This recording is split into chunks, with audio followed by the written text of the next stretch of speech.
লোভনীয় ওই সাটিক মাছের রেসিপিটা আপনারা দেখুন, চটপট বানিয়ে ফেলুন। আর ভালো লাগলে লাইক শেয়ার অবশ্যই করবে বন্ধুরা। চ্যানেলে নতুন হলে চ্যানেলটা সাবস্ক্রাইব করে, পেজ থেকে দেখলে পেজটাকে ফলো করে পাশে থাকবে।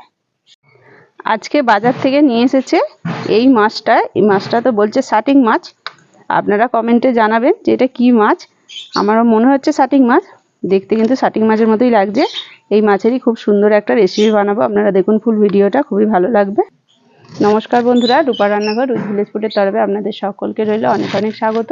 বন্ধুরা এখন যে যেখান থেকে ভিডিওটা দেখছো তাদের সকলকে রইল অনেক ভালোবাসা, বড়দের রইল অনেক অনেক প্রণাম। মাছটা প্রথমে লবণ আর হলুদ মাখিয়ে নেব।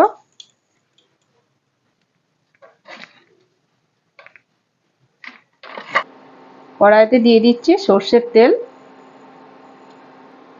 মাছগুলো ভেজে নেব।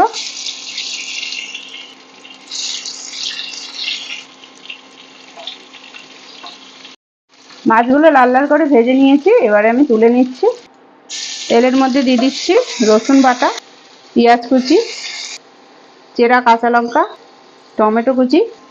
এদিকে একটা মশলা করে নেব। দিয়ে দিচ্ছি আদা বাটা, জিরে গুঁড়ো, হলুদে গুঁড়ো, লঙ্কার গুঁড়ো, লবণ, সামান্য একটু জল দিয়ে মশলাটা করে নেব।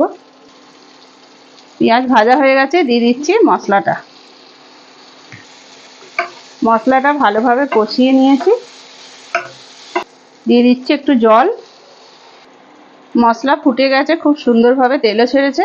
এবারে দিয়ে দিচ্ছি ভেজে রাখা মাছগুলো। মাছগুলো দিয়ে মিনিট খানেক ফুটিয়ে নিয়েছি। এবারে একদম রেডি হয়ে গেল সুন্দর এই মাছের ঝালের রেসিপিটা। আপনারাও বানান, খুবই ভালো লাগবে বন্ধুরা। দেখতেও কত সুন্দর হয়েছে।